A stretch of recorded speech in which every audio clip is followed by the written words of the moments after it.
There was a sound in Britain once, a sound that never stopped.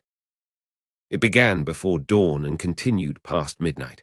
It echoed through cobblestone streets and rattled the windows of cramped cottages. It was the sound of iron meeting iron, of coal burning in furnaces, of leather belts turning wooden gears. It was the heartbeat of empire, relentless, mechanical, unstoppable. The factories of the 1840s breathed smoke and fire. They consumed children and men and women alike, feeding on flesh and bone to produce cotton, iron, and coal. The rhythm was everywhere. In Manchester, in Lancashire, in the Midlands, in Yorkshire, the same pulse, the same thunder, the same industrial hymn sung in steel and steam. Listen, can you hear it? That's the sound of progress, the sound of the future, the sound that promised prosperity and brought misery in equal measure. The great cotton mills of Lancashire rose like cathedrals along the rivers, 6 stories tall, their windows glowing with gaslight, even in the dead of night. Inside, 1,000 looms clattered in unison, weaving thread into fabric with mechanical precision. The noise was deafening, a constant roar that made conversation impossible, that turned thoughts to mush, that reduced human beings to mere extensions of the machinery they served. In the coal mines of Staffordshire and Yorkshire, a different sound echoed through the darkness.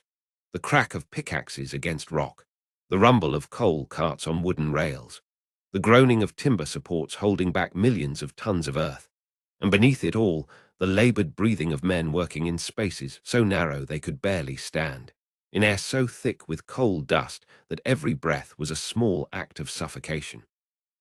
In the iron foundries of Birmingham and Sheffield, furnaces roared like caged beasts. Molten metal poured in rivers of orange and white. Hammers the size of houses rose and fell with the power of steam, shaping iron into rails and girders and chains. The heat was unbearable.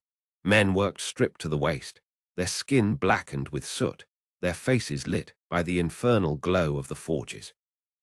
This was the sound of the Industrial Revolution. This was the song of the 19th century, and it never, ever stopped. Until one morning in August 1842, when it did. The hammers fell silent, the looms stood still, the great wheels ceased their turning. Across the industrial heart of Britain, from the coal mines of Staffordshire to the textile mills of Lancashire, from the potteries to the iron works, the machines went quiet, not by accident, not by mechanical failure, not because the coal ran out or the boilers burst. By choice. For the first time in the history of the Industrial Revolution, the workers, the very hands that fed the machines, the bodies that powered the empire, the souls that had been ground down by decades of exploitation, decided to stop. They walked away from the looms. They refused to descend into the mines. They let the furnaces grow cold. And in that silence, everything changed. It wasn't a gentle silence. It was the silence of a held breath, of a suspended heartbeat, of the moment between lightning and thunder. It was terrifying and exhilarating in equal measure. It was the silence of power shifting, of the impossible becoming real, of the future cracking open like an egg. The owners stood in their empty factories, surrounded by millions of pounds worth of machinery, rendered suddenly, utterly useless. The politicians in London received urgent telegrams describing scenes they could scarcely believe. The newspapers scrambled to understand what was happening, to put words to something that had never happened before. 500,000 workers had stopped working. 500,000 people had decided, simultaneously and without central coordination, that enough was enough, that they would rather starve than continue, that they were willing to risk everything, their jobs, their homes, their freedom, their lives, for the simple, radical proposition that they were human beings, not machines. This is the story of that silence, the story of the night the machines went quiet and Britain held its breath and the future hung in the balance. This is the story of 1842, the year of the first great strike, the year when the working people of Britain discovered their power. To understand the silence, you must first understand the sound. To understand why they stopped, you must first understand what they were stopping from. Picture a morning in 1841, the year before the strike, the year when everything was still normal, though normal had become a kind of hell. The sky is grey before the sun rises, but it's never truly dark. The furnaces burn all night, casting an orange glow against the clouds. Even at midnight, even at 3 in the morning, the industrial towns glow like something infernal. The air tastes of coal dust and sulphur. It catches in your throat. It makes your eyes water. After a few months of living here, you stop noticing. After a few years, you forget there was ever any other kind of air. Even before you open your eyes, you hear it, the distant roar of the mills calling you to work. It's not quite 5 in the morning. In summer, the sun is just beginning to lighten the eastern sky. In winter, it's pitch black and will remain so for hours yet. You rise from a straw mattress shared with 3 siblings. Your older brother, 13, has already gone. He works in the mines now, has done since he was 8. Your 2 younger sisters sleep on, pressed together for warmth. The room is cold. There is no fire yet. Your mother is already gone, walking through the fog toward the cotton mill where she works 14 hours a day, 6 days a week. Your father left even earlier, descending into the mines before dawn, as he does every day except Sunday. You are 9 years old. You eat a piece of bread, hard and dry, left over from yesterday. There is no butter, no jam. There hasn't been for weeks. Wages were cut again last month, and food is more expensive than ever. Your mother says the bread is getting smaller too, more sawdust than flour, but you eat it anyway. You're always hungry. Then you walk. The streets are already filled with others like you, pale faces emerging from the fog, thin limbs, eyes hollowed by exhaustion and malnutrition. Children, some younger than you, some barely able to walk. Women with shawls pulled tight against the cold. Old men bent from decades underground, coughing their lungs out with every step. You walk toward the factory, and as you approach, the sound grows louder. It starts as a distant rumble like thunder that never ends. Then it becomes a roar, then it becomes everything. The clatter of machinery, the hiss of steam, the shouts of overseers. It swallows the world. It swallows you. The factory is a massive brick building, 6 stories tall, stretching for 200 yards along the river. The river is black with dye and waste, and it stinks, but you barely notice anymore. Smoke pours from a dozen chimneys, turning the morning sky even darker. You join the line of workers streaming through the gates, past the timekeeper who marks your arrival. You're on time. If you were late, even by 5 minutes, you'd lose a quarter of your day's wages. If you were late 3 times, you'd be fired. Inside, the noise is overwhelming. The spinning machines line the walls, hundreds of them, each one a blur of motion. The power looms fill the center of the floor, their shuttles flying back and forth so fast you can barely see them move. The air is thick with cotton fibers. They float like snow, filling your lungs with every breath, coating your hair and clothes until you're white as a ghost. You take your place at your station. You're a scavenger, one of the youngest workers, small enough to crawl beneath the running machinery to clean up loose cotton, to tie broken threads, to retrieve tools dropped between the gears. It's dangerous work. You've seen what happens when someone isn't fast enough, when they get caught by a moving belt or a spinning wheel. You've seen the missing fingers, the crushed hands, the children carried out in silence, their bodies broken by machines that never stop, never care, never hesitate. The overseer walks behind you, a thick leather strap in his hand. He doesn't need to say anything. His presence is enough. You know what the strap is for. You've felt it before. Everyone has. You work. Your hands move automatically, tying threads, clearing lint, adjusting tension. Your mind goes blank. There's no room for thought in this place. No space for anything except the work and the noise and the constant awareness that you mustn't slow down, mustn't make a mistake, mustn't give the overseer any reason to notice you. There is no clock on the wall where you can see it. You have no idea what time it is. It might have been an hour, it might have been 5. Time loses meaning in the factory. There are only 2 states, working and not working, and you are always working. Your legs begin to tremble. You've been standing for hours without rest. Your back aches from bending and crawling. Your hands are raw and bleeding from the rough cotton and the sharp machinery. Your eyes burn from the fibers in the air. Your head pounds from the noise. Bay. By the summer of 1842, something had changed in the air. You could feel it in the streets, in the factories, in the mines. A tension, an electricity, a sense that something was about to break. The immediate cause was simple. Wages had been cut again, and again, and again. In the textile mills of Lancashire, wages had fallen by nearly 30% over the previous 3 years. In the coal mines, the cuts were even steeper. And at the same time, the price of everything else had risen.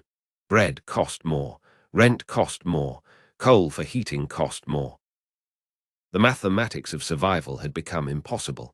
Families that once scraped by on meager earnings now faced a stark choice: eat or heat your home, buy food or pay rent, feed your children or keep them alive through the winter.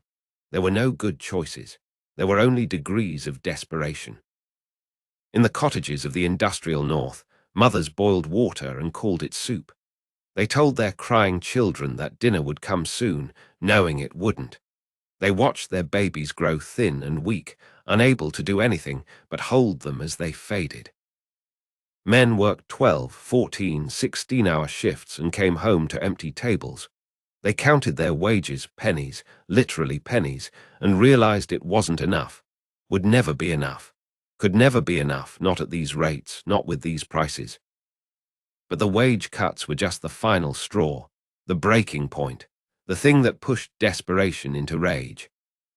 The real cause went deeper. It was about dignity, about being treated as something less than human, as mere appendages to machinery, as disposable resources to be used up and discarded. It was about watching your children destroyed by the same system that destroyed you, knowing that their children would face the same fate forever unless something changed.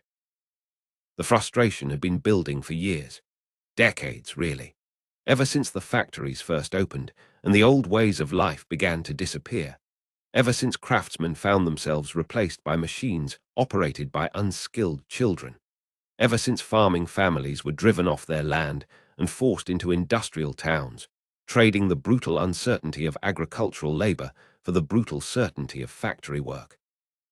People had tried to be heard. They had tried to work within the system. In the 1830s, a movement called Chartism had emerged, demanding basic political rights for working people: the right to vote, the right to stand for parliament, the right to be treated as citizens rather than subjects. The Chartists had collected millions of signatures on petitions. They had held massive rallies. They had pleaded with Parliament, with the Queen, with anyone who would listen. They had asked, politely, for basic human dignity. Parliament had laughed at them. The petitions were rejected. The demands were ignored. The politicians, all wealthy landowners and factory owners, all elected by a tiny fraction of the population, made it clear that working people would never have a voice, never have power, never have any say in the system that controlled their lives. The working poor had no vote. They had no representation. They had no legal right to organize. Forming a union was illegal. Striking was illegal. Even meeting to discuss working conditions could get you arrested for conspiracy or sedition. They had tried being reasonable. They had tried asking nicely. They had tried working harder, being more productive, proving their value. None of it mattered. The factory owners just cut wages more, increased hours, made conditions worse. By 1842, people had run out of patience. They had run out of hope. Most dangerously of all, they had run out of things to lose. It began in the coal mines of Staffordshire. The exact date was August 4th, 1842. The place was a pit called Fenton Park. The morning shift was supposed to begin at 6 o'clock, as it always did. The miners gathered at the pit head, as they always did. The overseer rang the bell, signaling them to descend into the darkness. And the miners didn't move. They stood there, arms crossed, faces set like stone, silent, unmoving, refusing. "Get to work," the overseer shouted. "Shift starting." Nobody moved. "I said get to work, or you're all fired." One of the older miners, a man named Thomas, who had worked underground for 30 years, whose lungs were more coal dust than air, who had buried 3 of his own children after they died in mining accidents, stepped forward. "No," he said simply. "No more. Not for these wages. Not under these conditions. Not anymore." "You're fired," the overseer sputtered. "You're all fired." "Then fire us," Thomas said, "and see how you get your coal out of the ground without us." The overseer stared at him, at the mass of miners standing behind him. 200 men, 300, more arriving every minute as word spread, all of them standing together, all of them refusing to back down. The overseer turned and ran to fetch the mine owner. The strike had begun. Within hours, the news had spread to other pits in the area. By afternoon, every coal mine in Staffordshire was shut down. The miners stood at the pit heads, peacefully but firmly refusing to descend. They weren't violent. They weren't destroying anything. They were simply standing there, united, saying no. The next day, the strike spread to the potteries, the great ceramic manufacturing towns just a few miles away. Thousands of pottery workers walked out of their factories. Then the nail makers joined them. Then the iron workers. Within a week, virtually every industrial worker in Staffordshire had stopped working. And then the strike leapt like wildfire to Lancashire. Lancashire was the heart of the textile industry, home to hundreds of cotton mills employing hundreds of thousands of workers. When the mills stopped, the entire industrial economy of Britain ground to a halt. It started in Ashton-under-Lyne on August 8th. A group of mill workers arrived at their factory and found the gates locked. The owner had decided to impose another wage cut and had closed the factory until the workers agreed to the new terms. The workers refused. They held a meeting right there in the street. More workers from neighboring mills joined them. By afternoon, there were thousands of people in the streets. Someone suggested they march to the other mills and ask those workers to join the strike. It seemed impossible. Surely the other workers wouldn't risk their jobs, their livelihoods, their family's survival for a cause that wasn't even theirs yet. But they did. The striking workers marched from mill to mill. At each one, they called out to the workers inside. They explained what was happening. They shared their stories of wage cuts and starvation and impossible choices. And at each mill, the workers walked out to join them. By the end of the day, every mill in Ashton-under-Lyne was shut down. The next day, the strike spread to Manchester, to Stockport, to Bolton, to Bury. Within a week, it had reached Preston, Blackburn, and Burnley. Within 2 weeks, virtually the entire industrial north of England was on strike. 500,000 workers. 500,000 people who had decided, spontaneously and without central coordination, that enough was enough. The strike had no single leader. There was no union organizing it. Unions were illegal. There was no coordination committee, no central plan, no headquarters. It was organic, spontaneous, spreading person to person, town to town, like a virus or a revelation. Workers called it the plug plot, because in many towns, strikers pulled the plugs from factory boilers, draining the water and making it impossible to generate steam power. Without steam, the machines couldn't run. Without the machines running, the factories were useless. The workers wanted to make sure the owners couldn't simply hire replacement workers and restart production. The newspapers called it insurrection. The factory owners called it rebellion. The government called it sedition. But the workers called it something simpler, justice. They held mass meetings in fields and town squares, thousands gathering to hear speeches and share stories and strengthen their resolve. They marched through the streets, not violently but visibly, making their presence known. They picketed the factories, peacefully but firmly refusing to let anyone cross the line to work. Some of the Chartist leaders tried to take control of the movement, to turn it toward their political goals of voting rights and parliamentary reform. But the strike wasn't really about Chartism. It was deeper than politics. It was about survival, about dignity, about the simple, radical idea that human beings deserved better than to be treated as machinery. The demands varied from place to place, but they all came down to the same basic things: fair wages, shorter hours, better conditions, an end to the wage cuts, an end to child labor, an end to the brutal system that ground human beings into dust. But more than any specific demand, the strike was about something intangible. It was about workers discovering their power, discovering that they weren't helpless, that they weren't alone, that together, unified, they could make the whole system stop. For the first time in the history of the Industrial Revolution, the workers held the power. The factory owners, for all their wealth and influence, couldn't do anything. The machines sat silent. The coal stayed in the ground. The mills produced nothing. And in that silence, in that stoppage, in that moment of suspended time, everyone understood a fundamental truth that had been hidden beneath the roar of industry. Without the workers, nothing worked. The empire depended on them. The wealth of the nation was created by their hands. They were not powerless. They had never been powerless. They had only been convinced that they were. That conviction was shattering, and once shattered, it could never be fully restored. Imagine waking up on that first morning, August 5th in Staffordshire, August 9th in Lancashire, the first day of the strike, the first day the machines went silent. You wake in the dark, as always. Your body has been trained by years of factory work to wake at the same time every morning, just before dawn. You sit up on your straw mattress, groggy and aching. For a moment, everything seems normal. The same cold room, the same hungry feeling in your stomach, the same dread at the thought of another day in the factory. And then you notice it. The sound is missing.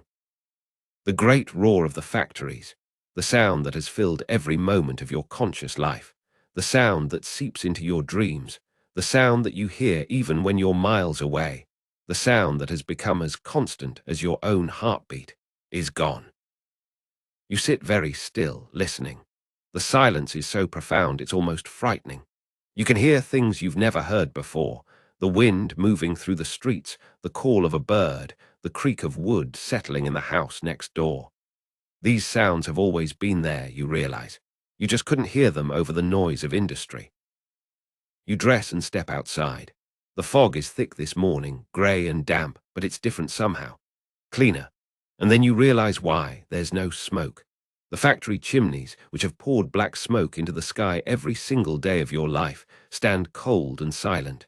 The fog is just fog, not the toxic mixture of fog and industrial waste that usually chokes the town.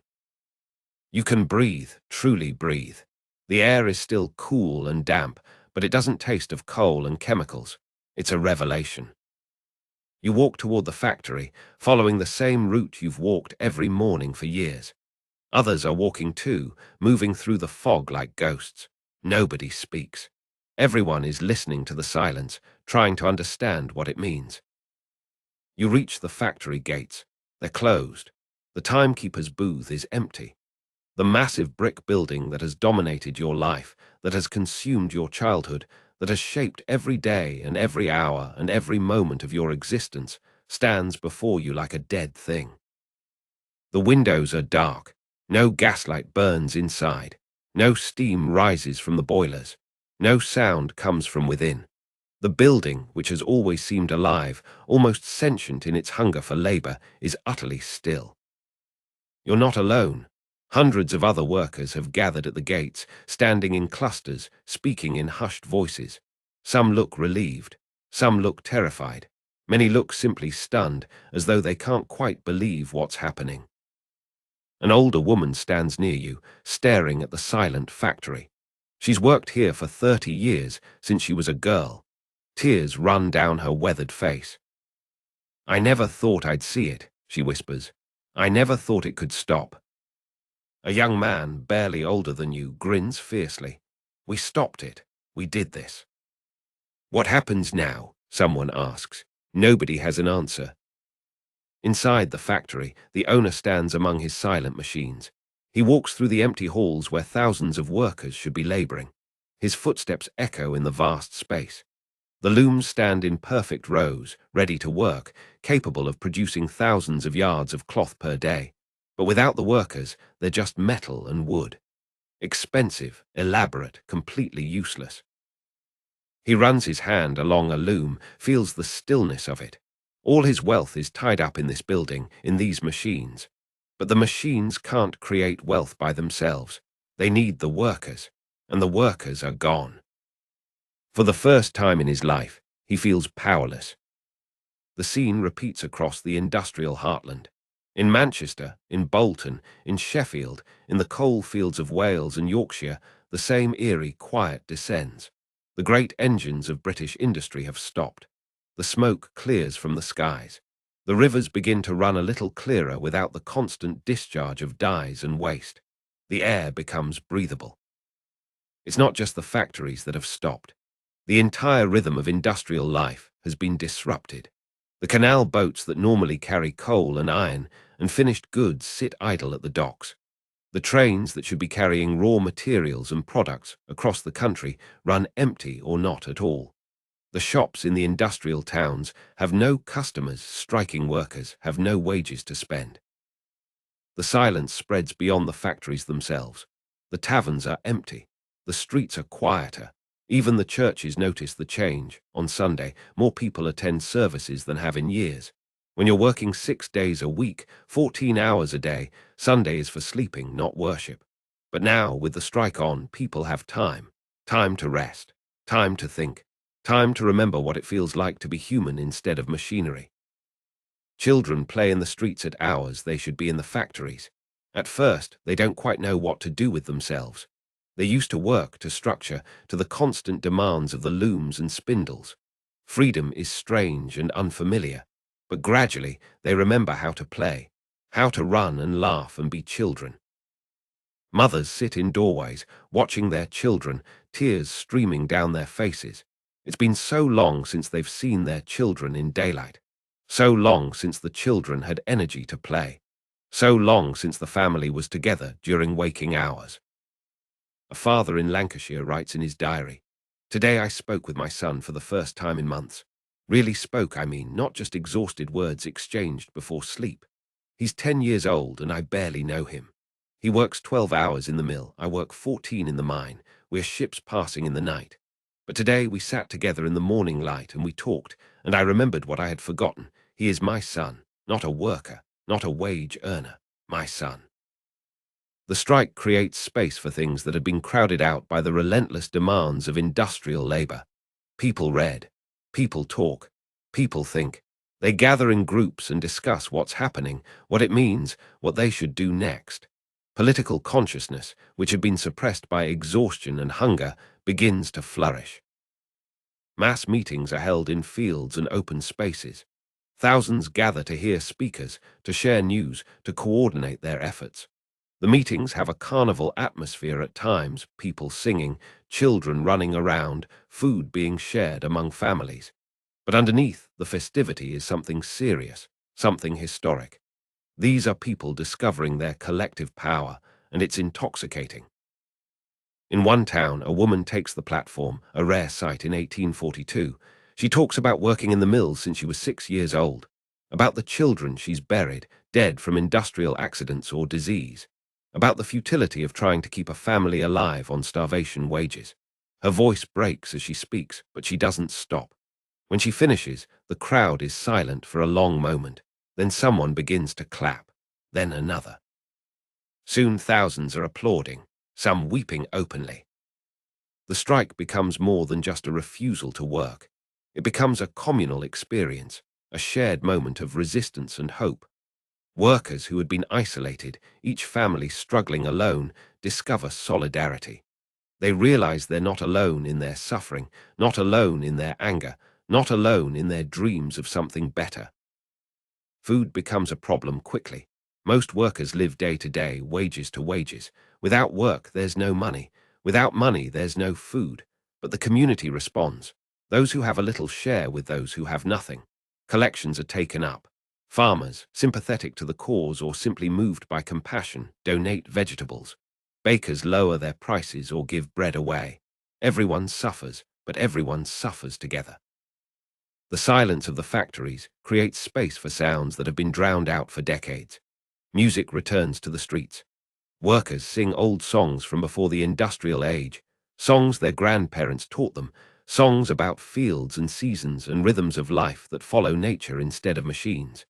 New songs are written too, songs about the strike, about solidarity, about hope. In the evening, when work should be continuing for another hour or two or three, families gather instead. They sit together. They eat together, however meager the meal. They talk. They rest. Simple human activities that have become revolutionary acts. But the silence isn't peaceful everywhere. In the wealthy districts, in the mansions of the factory owners, there's no celebration. There's panic. The owners meet in urgent sessions, trying to figure out how to respond. Some advocate for negotiation, for offering small concessions to get the workers back. Others demand harsh measures, troops and arrests, and an example made of the ringleaders. The government in London is paralysed by indecision. This has never happened before. There's no playbook for handling a general strike. Prime Minister Robert Peel receives reports describing hundreds of thousands of workers refusing to work. He reads them with growing alarm. This isn't a local disturbance. This isn't a riot that can be put down with a few troops. This is something unprecedented, something that threatens the very foundation of the industrial system. The newspapers publish breathless accounts. Some sympathize with the workers, describing the brutal conditions that drove them to strike. Others condemn the strikers as dangerous revolutionaries, warning that chaos and anarchy will follow if the strike isn't crushed. The debate rages in Parliament, in the press, in taverns and drawing rooms across Britain. But in the industrial towns, in the streets and fields where the workers gather, there's a strange calm. People who have lived their entire lives in fear, fear of losing their jobs, fear of starvation, fear of the overseer's strap, fear of the machines that could maim or kill in an instant, suddenly find themselves without that fear. What's the worst that can happen now? They could lose their jobs. They've already lost them voluntarily. They could starve. They were starving anyway. They could be arrested. At least in jail, they'd be fed. The fear that kept them compliant, that kept them obedient, that kept them chained to the machines even when their bodies were breaking and their spirits were dying, that fear has lost its power. And without fear, they're free. Temporarily, precariously, dangerously free, but free nonetheless. An old coal miner, his face permanently blackened by decades underground, sits on a wall in the August sunshine. He's 60 years old, though he looks 80. He's worked in the mines since he was 7, 53 years in the darkness. He's never seen a summer day in his adult life, always underground when the sun was up, always exhausted when it set. But today he sits in the sunshine, his face turned toward the light, eyes closed, breathing air that doesn't taste of coal dust, and he's smiling. "I never knew," he says to no one in particular. "I never knew the world could be this quiet, this still. I never knew there was another way to live." It won't last. Everyone knows that. The strike can't go on forever. Reality will intrude. Hunger will force people back to work, or the government will send troops, or the owners will find some way to break the strike. This moment of silence, of freedom, of collective power, it's temporary, borrowed time. But for now, for these few weeks in the summer of 1842, the workers of industrial Britain discover what it means to stop, to rest, to exist as something other than extensions of machinery, to be human. The silence isn't empty. It's full of possibility, full of dreams, full of the terrifying, exhilarating question, what if things could be different? What if the machines served people instead of people serving machines? What if work was something you did to live, not something that consumed your entire existence? What if children could be children? What if families could be together? What if there was time for music, for play, for thought, for love? What if this silence, this pause, this moment of refusal could become permanent? It's a dangerous question, revolutionary, the kind of question that threatens empires, the kind of question that changes history. And in the silence of the stopped factories, in the empty mills and quiet mines, that question hangs in the air like smoke, impossible to ignore. The silence couldn't last. Everyone knew it, though they tried not to think about it. For a few precious weeks, the workers held power. But power, as they would learn, is not something the powerful give up easily. The government's response was slow at first. The initial reports of the strike were met with disbelief in London. Surely this was exaggerated. Surely it was just a local disturbance. Surely it would resolve itself. But as the days passed, and the strike spread, and the reports grew more urgent, the government realized this was something unprecedented, something dangerous. 500,000 workers weren't just on strike. They were demonstrating their collective power, showing the entire nation that the industrial system depended on them, that they could bring everything to a halt with a simple refusal to work. That lesson couldn't be allowed to stand. If workers believed they had power, if they believed they could force change through collective action, then the entire system was at risk. The hierarchy that placed wealthy landowners and factory owners at the top and workers at the bottom would crumble. The profits that flowed from the exploitation of cheap labor would disappear. The empire itself might be threatened. The strike had to be crushed, not just defeated, crushed, made into an example, made into a warning. The workers had to learn that resistance was futile, that power belonged to the owners and always would, that their only choice was submission or destruction. Prime Minister Robert Peel called an emergency session of Parliament. The debates were heated. A few voices spoke up in sympathy with the workers, describing the brutal conditions that had driven them to strike. But they were drowned out by the majority, who saw the strike as nothing less than rebellion against the natural order. "These people don't understand their place," one member of Parliament declared. "They've been infected with dangerous ideas about equality and rights. They need to be reminded that there is a hierarchy to society, and they are at the bottom of it. Force is the only language they'll understand." The decision was made quickly. Troops would be sent to the striking regions, large numbers of them.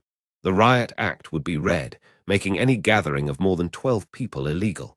Strike leaders would be arrested and prosecuted for sedition, a crime that carried a sentence of transportation to Australia or even death.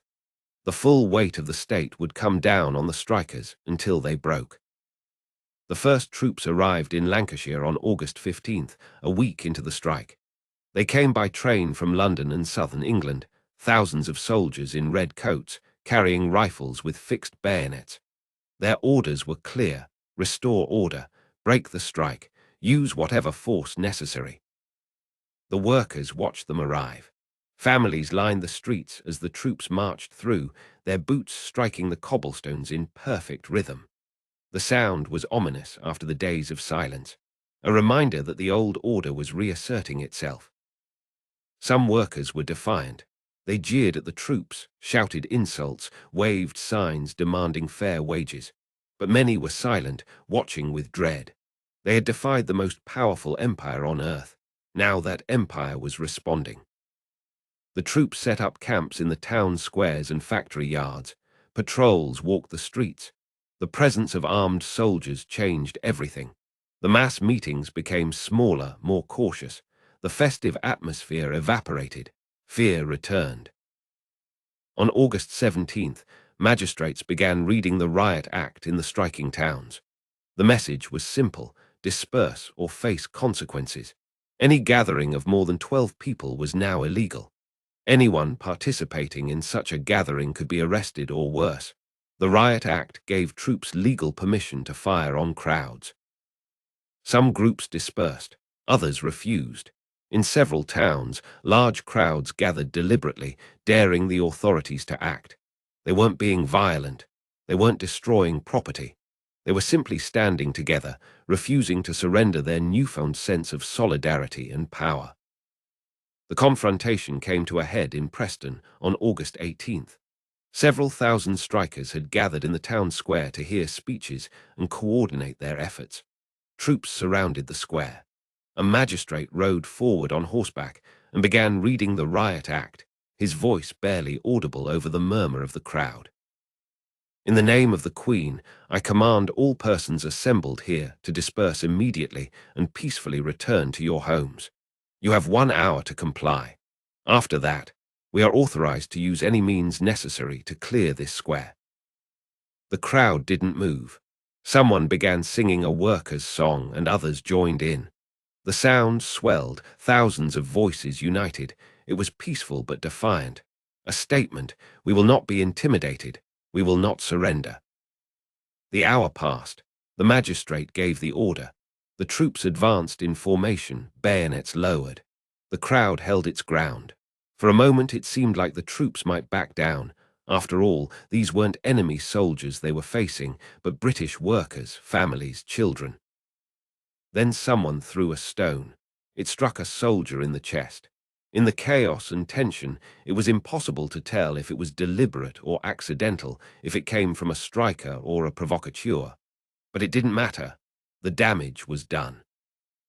The officer in command gave the order to fire. A volley of shots rang out across the square. People screamed. The crowd broke and ran, panic replacing solidarity. The troops advanced, using their bayonets and rifle butts on anyone too slow to escape. When it was over, 5 people lay dead in the square. Dozens more were wounded. Blood stained the cobblestones. The message was clear: resist and you will die. News of the Preston massacre spread quickly. In some towns, it hardened resolve. Workers refused to be intimidated, vowing to continue the strike no matter the cost. In others, it broke the strike immediately. People returned to work, terrified, defeated, knowing that the government would kill them before allowing them to win. But the troops weren't the only weapon used against the strikers. The arrests began in earnest. Troops raided homes in the middle of the night, dragging suspected strike leaders from their beds. They didn't need evidence. A neighbor's accusation was enough. An overseer's suspicion was enough. Being present at a meeting was enough. Within a week, over 1,000 workers had been arrested. They were held in jails that quickly became overcrowded. Conditions were appalling. Dozens of prisoners crammed into cells meant for a few, with no sanitation, little food, no medical care. Disease spread quickly. Some prisoners died before they ever faced trial.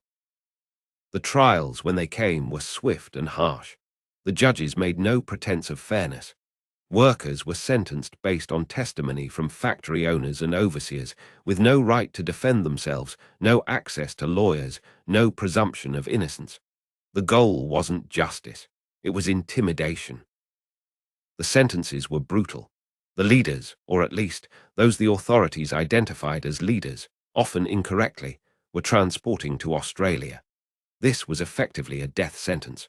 The voyage took months in horrific conditions, and many prisoners died before reaching their destination. Those who survived faced years of hard labor in a penal colony on the other side of the world, with no hope of ever returning home. Lesser participants received prison sentences, years in jail for the crime of refusing to work. Families were destroyed. Children were left without fathers, wives without husbands, and the message was unmistakable: this is what happens when you resist. The factory owners added their own punishments. They created blacklists, detailed records of every worker who had participated in the strike. These lists were shared among owners across the industrial north. If your name was on the list, you would never work in a factory again. You would never work in a mine. You would never work anywhere that required a reference or a good reputation. For workers in industrial towns, where the factories were the only real source of employment, this was a sentence to starvation. Blacklisted workers and their families had to leave, moving to other regions, trying to start over with nothing. Many ended up in workhouses, the Victorian era's solution to poverty, where the destitute were locked up in prison-like conditions and forced to do hard labor for room and board. The evictions began. Many workers lived in houses owned by the factory owners. Participating in the strike meant losing not just your job but your home. Families were thrown out into the streets with their few possessions. Some found shelter with relatives or sympathetic neighbors. Others ended up homeless, living in makeshift shelters or under bridges. Children suffered most. Those who had been working in the factories lost their jobs, and their families lost that income, meager as it was. But worse, they were marked by their participation. Even years later, even when they were old enough to seek work on their own, employers would check the records and see that their parents had been strikers. The children paid the price for their parents' defiance. By early September, 3 weeks into the strike, the movement was collapsing. The combination of military force, mass arrests, economic pressure, and sheer starvation was too much. Workers began trickling back to the factories and mines, at first in small numbers, then in larger groups, then in floods. The owners made sure the return was humiliating. Workers had to sign documents pledging never to strike again, swearing loyalty to their employers. They had to accept whatever wages were offered, often lower than before the strike. They had to watch as soldiers stood guard in the factories, making sure there was no hint of resistance. The machines roared back to life. The smoke returned to the sky. The rivers ran black with waste again. The noise swallowed the world once more. It was as if the silence had never happened, as if those weeks of freedom and solidarity and collective power had been a dream. But it hadn't been a dream. It had been real, and everyone remembered. The workers remembered standing together, discovering their power. They remembered the silence of the factories and what it felt like to stop. They remembered that the system could be challenged, that the machines could be stopped, that they were not as powerless as they had believed. The owners remembered too.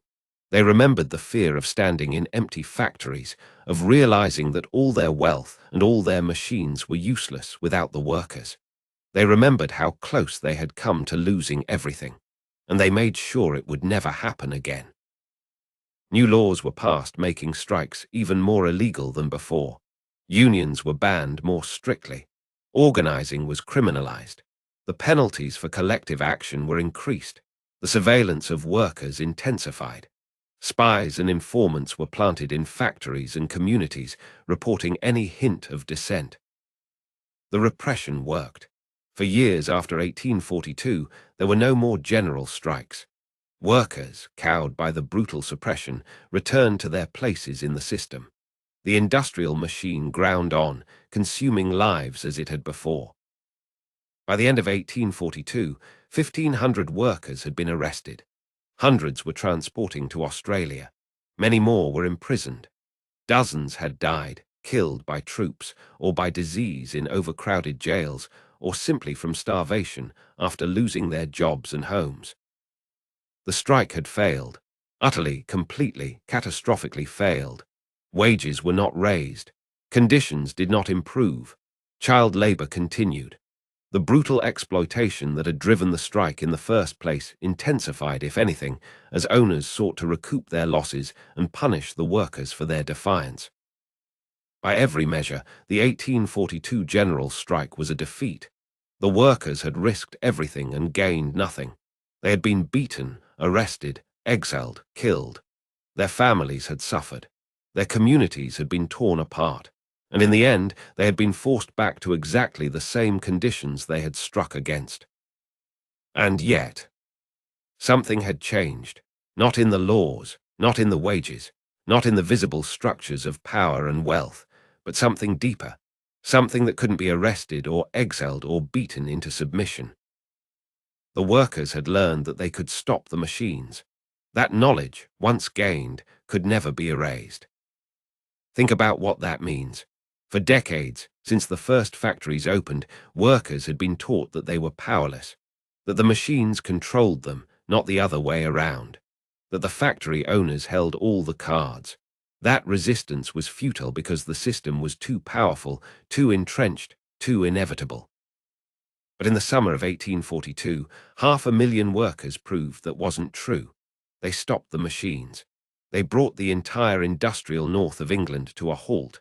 For a few weeks, they demonstrated beyond any doubt that the system depended on them, that without their labor, the machines were worthless, that the owners, for all their wealth and political power, were helpless without the workers.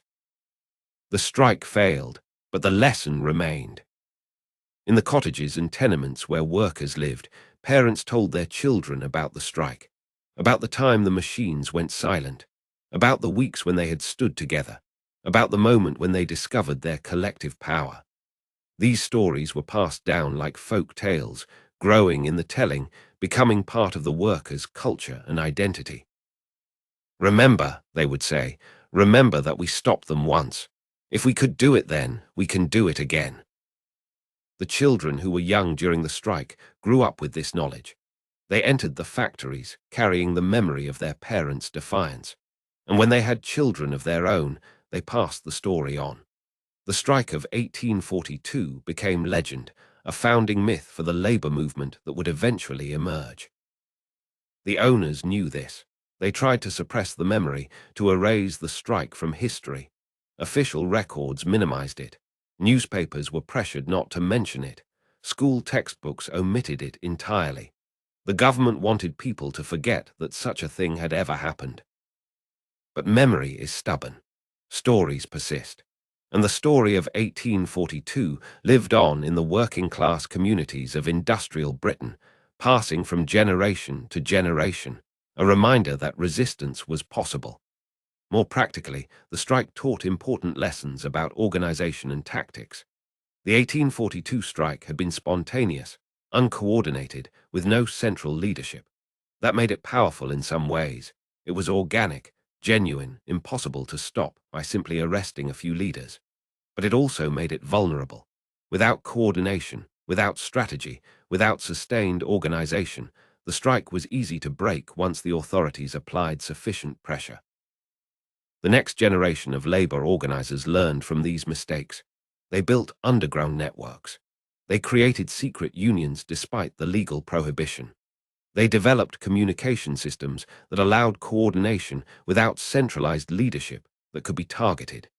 They planned for how to sustain a strike over weeks or months, how to support workers and their families, how to maintain solidarity in the face of repression.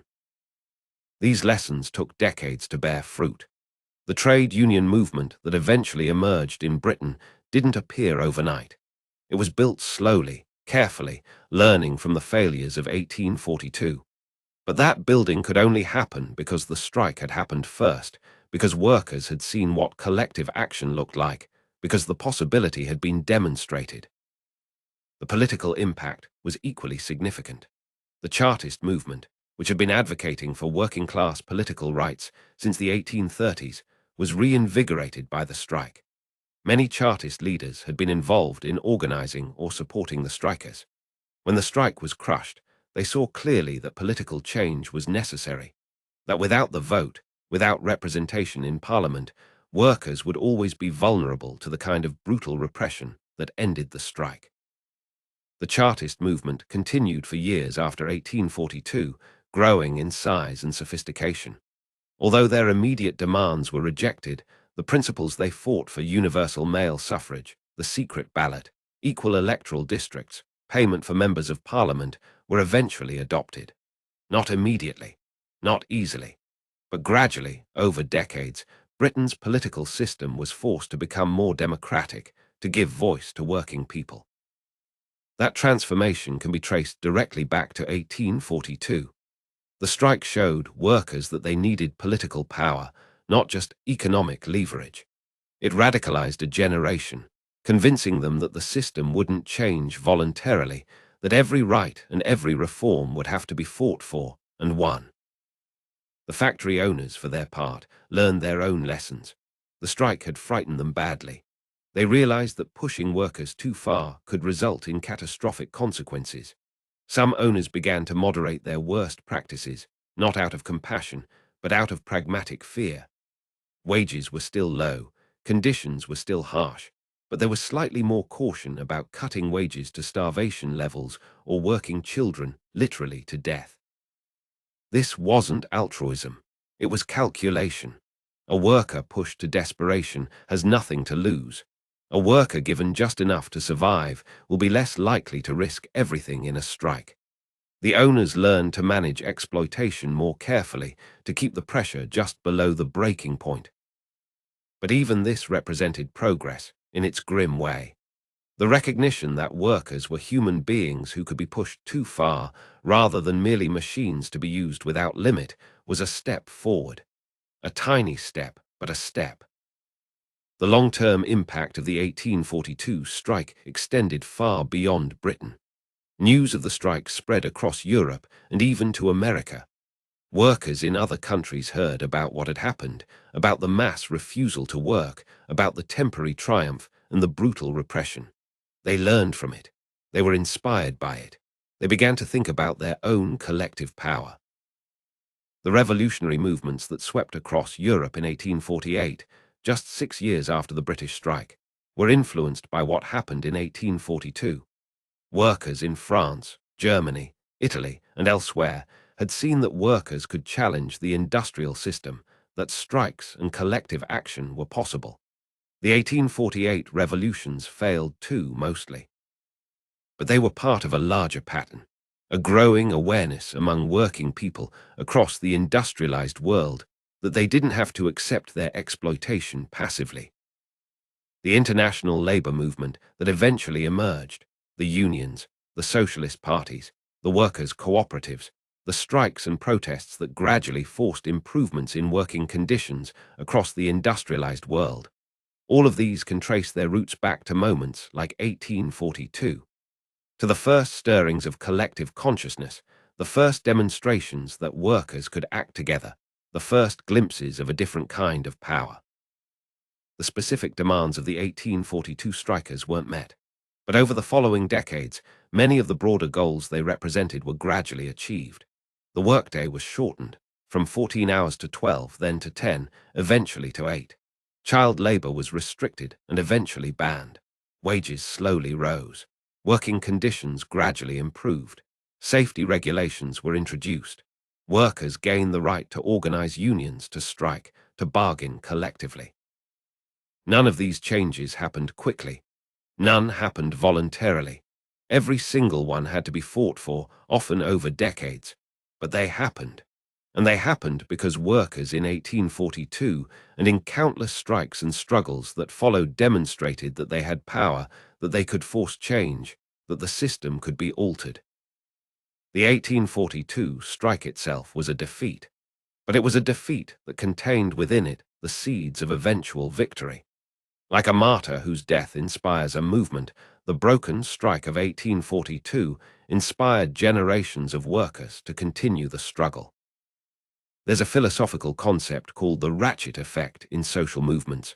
When people fight for change and lose, they don't go all the way back to where they started. They go back most of the way, but not completely. Some small gain is retained, some lesson learned, some consciousness raised. And the next time they fight, they start from this new, slightly more advanced position. The 1842 strike was exactly this kind of moment. The strikers lost, but they didn't lose everything. They gained knowledge. They gained experience. They gained a shared story and a shared identity. They proved to themselves and to history that the working class could act collectively, could threaten the entire system, could force even the powerful to pay attention. Every strike that came after 1842 built on this foundation. Every union that was eventually formed stood on the shoulders of those 1842 strikers. Every labor law that was eventually passed honored their sacrifice, whether the lawmakers knew it or not. The workers who were arrested, transporting, imprisoned, blacklisted, they paid a terrible price. Their lives were destroyed. Their families suffered. Many died in poverty and obscurity, never seeing any benefit from their defiance. They had every reason to believe their sacrifice was wasted, their struggle futile. But they were wrong. Their struggle mattered. Their sacrifice mattered, not because it achieved immediate results, but because it changed what was possible. It expanded the horizon of what workers could imagine for themselves. It planted ideas that would grow and spread and eventually transform the world. There's a memorial stone in Lancashire, placed decades after the strike, marking one of the sites where workers gathered. The inscription is simple. They stood, and in standing they rose. It's a paradox, but a profound one. The strikers stood still, they stopped working, stopped moving, stopped participating in the system. And in that stillness they rose. Not economically, not politically, not in any immediate, measurable way. But they rose in dignity. They rose in consciousness. They rose in their sense of themselves as human beings with rights and agency and power. They stopped being victims and became actors in their own history. That transformation, from passive acceptance to active resistance, from isolated suffering to collective solidarity, from powerlessness to power, is the real legacy of 1842. The strike failed in every practical sense, but it succeeded in changing how workers saw themselves and what they believed was pos. Today, the factories of 1842 are gone. The great cotton mills of Lancashire have been converted into museums and apartments. The coal mines are sealed, their entrances marked with plaques and memorials. The iron foundries have been demolished or repurposed.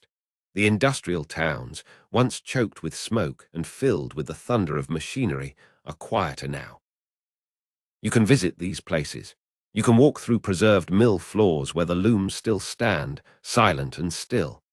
You can see the tiny spaces where children worked, the narrow passages they had to navigate, the dangerous machinery they tended.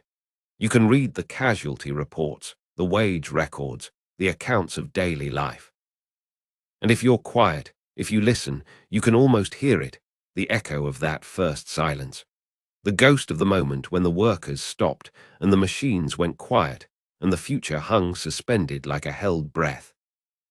The 1842 strike lasted only weeks, but its echo has lasted centuries. Because the fundamental question the strike posed has never been fully resolved. Do machines serve humans, or do humans serve machines? Do we build economic systems that support human flourishing, or do we sacrifice human well-being for economic efficiency? Is the purpose of work to create wealth for the few, or to enable good lives for the many? We're still asking these questions. In our own age of technology and automation, of AI and algorithms, of gig economy and precarious labor, the tension between human needs and economic imperatives continues. Workers still fight for fair wages, for safe conditions, for dignity and respect. The forms change, but the underlying struggle remains. The workers of 1842 didn't know they were making history. They weren't thinking about future generations or long-term political movements. They were just trying to survive, trying to feed their families, trying to hold on to some shred of dignity in a system designed to crush them. But in doing so, in standing together, in refusing to work, in stopping the machines, they changed the course of history. They demonstrated that collective action was possible. They showed that workers had power. They planted seeds that would grow into the labor movement, into democratic reforms, into a gradual expansion of rights and protections that would benefit millions.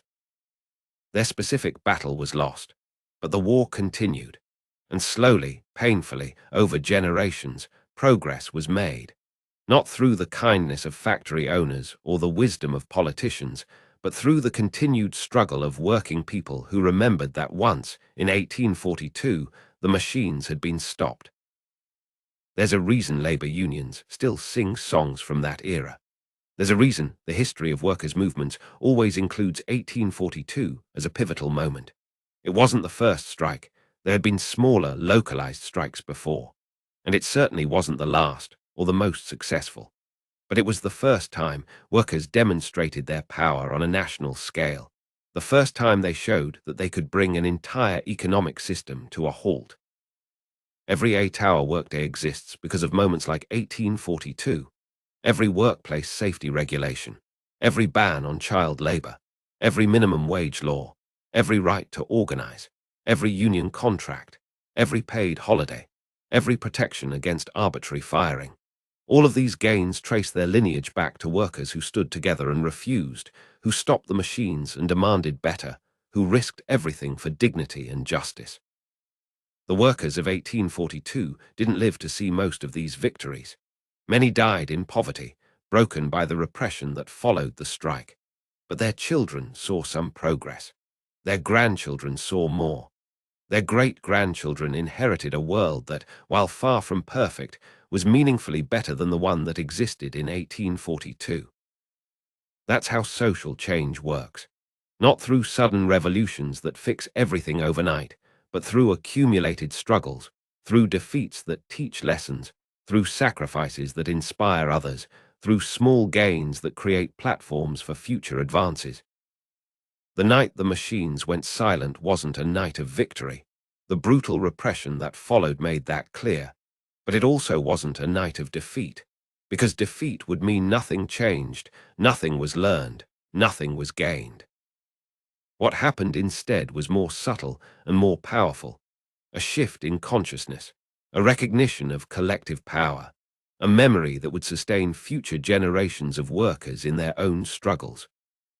When trade unions were finally legalized in Britain several decades after 1842, when workers finally won the right to organize and strike without being transported to Australia or thrown in prison, when the protections and rights that we take for granted today were gradually established. All of this happened because workers remembered 1842. They remembered that their parents and grandparents had stood together. They remembered the silence of the stopped factories. They remembered that the system could be challenged, that power could shift, that nothing was as permanent or inevitable as it seemed. And armed with that memory, with that knowledge, with that tradition of resistance, they continued the fight. And they won more than they lost. Not easily, not quickly, but eventually, persistently, they won. There's a photograph from the early 1900s, 60 years after the strike. It shows an old woman standing outside a cotton mill in Lancashire. She's 90 years old in the photo, which means she would have been 30 in 1842. She would have been there. She would have seen the strike, participated in it, lived through its failure and its brutal aftermath. The photographer asked her what she remembered about the strike. Her answer was recorded in a journal that survived in a local archive. "I remember the silence," she said. "That's what I remember most. Not the speeches or the marches or the soldiers, the silence. The morning I woke up and didn't hear the machines. I'd never heard that before, real quiet. Birds singing, wind in the trees, my own thoughts without the noise drowning them out." She paused, then continued. "We lost, they broke us, arrested people, starved us back to work. My husband was blacklisted. We had to leave, lost everything. People died. It was terrible." Another pause. "But that silence, I never forgot it. And it taught me something. It taught me the machines only work if we make them work. That we're not slaves to the looms and the mills, that we have a choice. They can beat us, arrest us, starve us, but they can't make us work. Not really, not if we refuse together." "Did you tell your children about it?" the photographer asked. "Every one of them," she said. "My children, my grandchildren, now my great-grandchildren. I tell them about the silence, about the power we had just for a moment. I tell them we lost, but losing isn't the same as being powerless. I tell them to remember what we did, because someday they might need to do it again." She died the next year, but her story survived. Like thousands of other stories from 1842, it was passed down through families, through communities, becoming part of the collective memory of the British working class. And that memory mattered. When workers in the early 20th century fought for better conditions, when they organized unions and launched strikes and demanded rights, they were drawing on a tradition that went back to 1842 and before. They were part of a long, continuous struggle that had no single beginning and has no single end. The machines are different now. The Industrial Revolution that defined the 19th century has given way to new technologies, new forms of work, new types of exploitation and resistance. But the fundamental dynamic remains. Those who own the means of production seeking to maximize profit, and those who do the work seeking dignity, fairness, and a chance at a good life. The questions 1842 raised are still our questions. How do we balance economic efficiency with human welfare? How do we prevent technology from turning people into mere appendages? How do we ensure that progress benefits everyone, not just the wealthy? How do we maintain our humanity in systems that seem designed to reduce us to numbers? And most fundamentally, how do we resist? How do we stand together? How do we refuse when refusal seems impossible? How do we find the courage to stop, to be silent, to say no more? The workers of 1842 didn't have answers to all these questions. They were operating on instinct and desperation more than any grand strategy. But they demonstrated something crucial, that ordinary people, acting together, have extraordinary power, that the systems that seem so permanent and inevitable can be stopped, that silence can be more powerful than noise. The night the machines went silent in 1842 was not a night of revolution. The existing order survived. The factories started up again. The exploitation continued. By most measures, nothing changed. But everything changed.